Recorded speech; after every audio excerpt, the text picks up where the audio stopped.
comrades on Patreon supporting my channel and this content. My partner, Rosa. Thank you, Rosa, and Independent Left News. Definitely check them out. So this was at the Minnesota State Capitol earlier today. There was, some people out there, some activists, just, people in general protesting the Line 3 pipeline, which would send, I believe, about 1 million barrels or so a day of oil from the tar sands up in Alberta, Canada, to refineries into the United States. And it goes through a lot of, indigenous land, wetlands, sacred land to the indigenous communities who this pipeline would go through.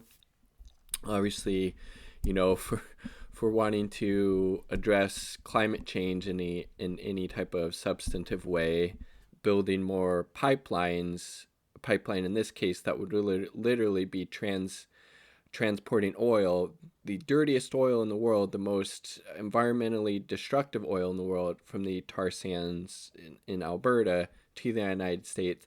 It's obviously not going to help our, climate change problem that we're already, experiencing, and the, cumulative effects of climate change are going to continue to get worse, especially if ridiculous shit like this keeps being allowed to happen. So we have some people out there, some, water protectors, out there protesting against this, and kudos to them, because look at the presence that they were met with by the police. Again, the cops are never on the right side of any type of social justice issue, whether it's this, whether it was Standing Rock, whether it's Black Lives Matter, whether it's Occupy Wall Street, whether it was the civil rights movement, etc. So again, this was at the Minnesota State Capitol earlier today.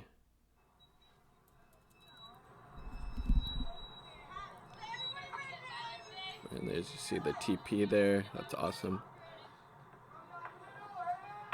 I mean, it literally looks like there's honestly more freaking cops surrounding these water protectors than there are actual water protectors there. Just think about literally how much money all of these cop salaries are each year, and they're out here surrounding these water protectors. I mean, Jesus fucking, literally millions of dollars just in this frame alone. And again, you have the whole other side of this picture.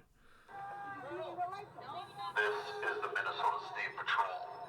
The permit issued for this event expired at 10 p.m. yesterday, Thursday, August 26th.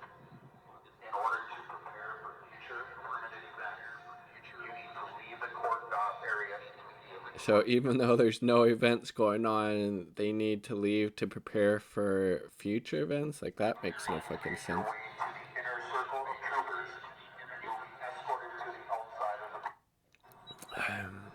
So much for freedom of assembly, right? This kind of police presence seems ridiculous. There are teenagers in there. What's the point of this? Well, it's to intimidate people into not speaking out, into not getting involved in, important movements like this. They remain strong and resilient. Solidarity forever. Water protectors are being arrested. Cops have escalated. Of course, it's always, the cops escalating. That's not a big surprise.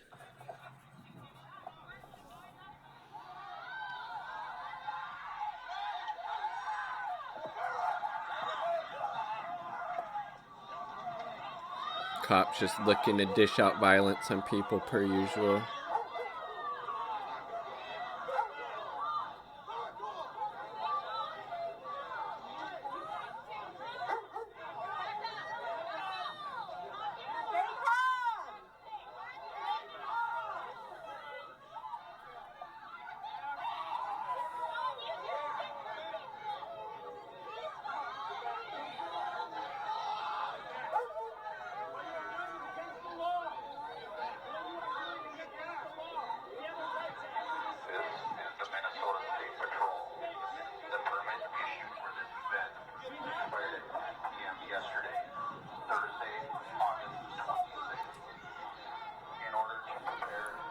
So it seems like they just want people to go away because, you know, this was probably starting to attract, you know, more attention. Um, Cops say step back, we say land back. That's awesome. Does this make you feel safe?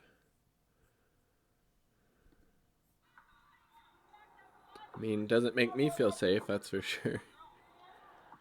Makes me feel disgusted, frankly.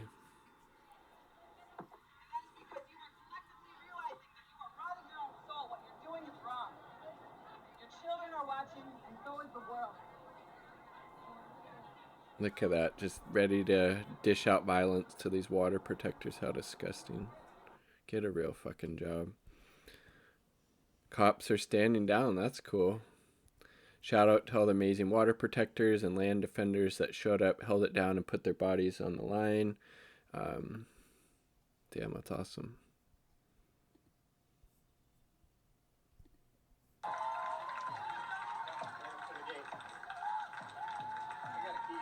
Yeah, get out of there, you fucking.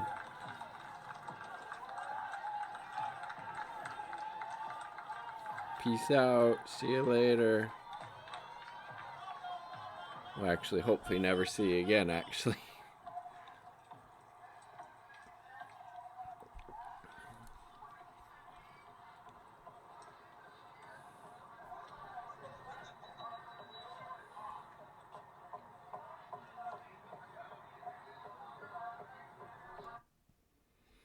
So that's awesome.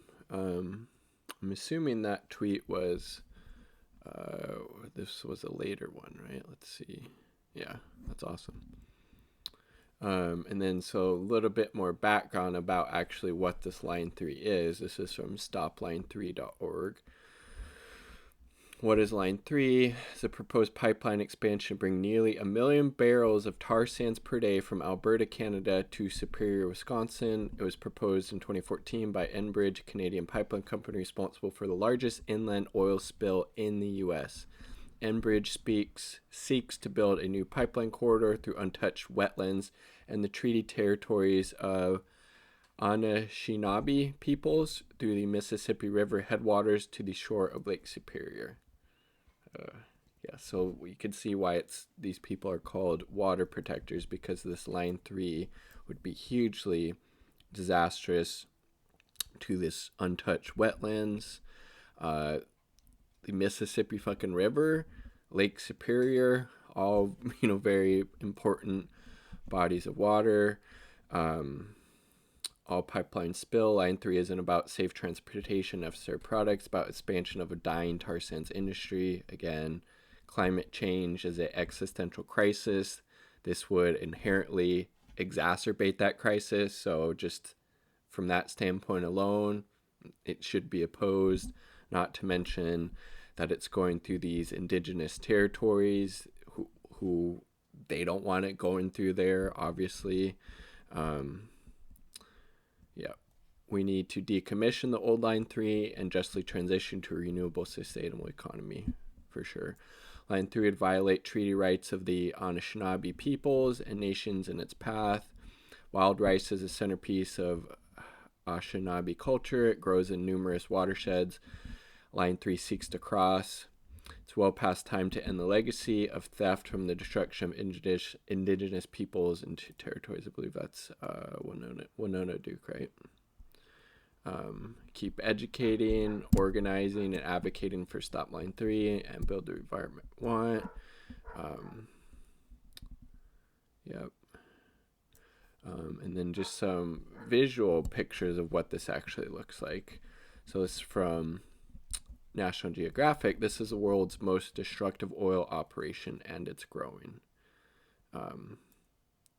Large enough to be seen from space, tailings ponds in Alberta's oil sands region are some of the biggest human-made structures on Earth.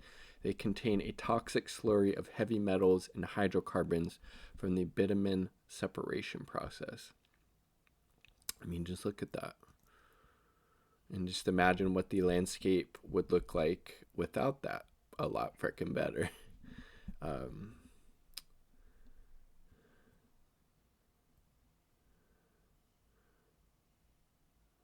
just trying to get to some of the more impactful pictures.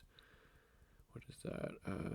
A water intake pipeline runs from the Athabasca River near Fort McKay, Alberta. The oil sands industry consumes three barrels of fresh water for every 1 barrel of oil produced. What is a barrel of oil? Is it 50 gallons? So it would take roughly 150 gallons to get one of these, tar sands oil barrels to the market.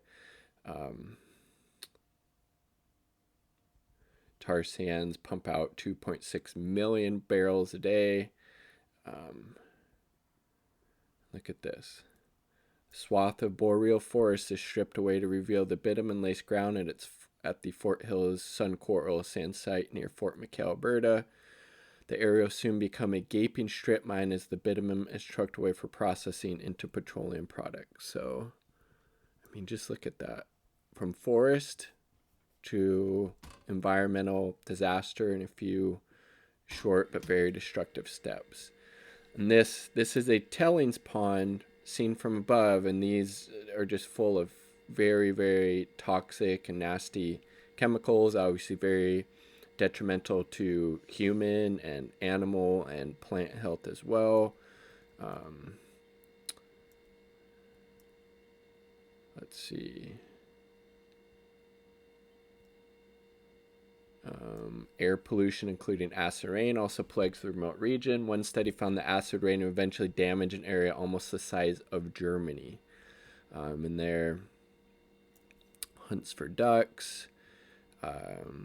Locals say such traditional food sources are becoming more scarce and polluted, and they blame the oil sands development. And, how could you not, right? And then this mom and dad experienced a miscarriage, a stillborn, daughter, and they couple attributes the death to pollution. Fort McKay is surrounded by oil sands. It's had a huge impact on caribou, bison, moose, birds, fish, the water, the forest. It's affected our ability to travel, to gather food from the land. It's really overwhelming, says DeRanger, a member of the Athabasca Chippewayan First Nation located near Fort Chippewayan, north of Fort McMurray. But who's it's been very beneficial for? These, multinational oil companies, whether they be Canadian, U.S. based, or, otherwise.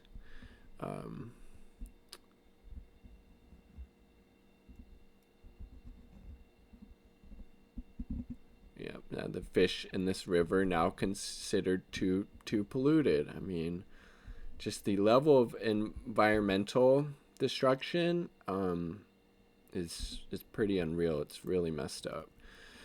Des 7 plays in his bed in Fort McKay. Des was born with an underdeveloped heart and has received multiple open heart surgeries. Though proof is elusive, his family believes this condition was caused by pollution from nearby oil sands developments. And, it's very possible, oil and all the things that go into this oil sands process, tar sands, hugely destructive. Cleanup of mines and tailings ponds will eventually require enormous investments. One government estimate put the bill as high as $195. Little river. And that is like a little eagle or hawk thing. A robotic bird of prey sits on a floating platform equipped with a strobe light, loudspeakers, and a propane cannon at a Syncrude oil tar sand site. Such contraptions are aimed at deterring migratory birds from landing in tailings ponds where they are poisoned in large numbers. That's literally, what is left behind, after this, the tar sands is mined from this ground is these really toxic, highly polluted tailings ponds, which are literally so poisonous to the bird life, they have to set up these contraptions, as that caption pointed out. I mean, Jesus fucking Christ. So ridiculous. But kudos to these, water and land defenders showing up here and, all the other places where they're out in Minnesota protesting this. Solidarity with you, and the world is watching. Much love. Like the video if you like the damn video. Subscribe for more content. Peace. Much love.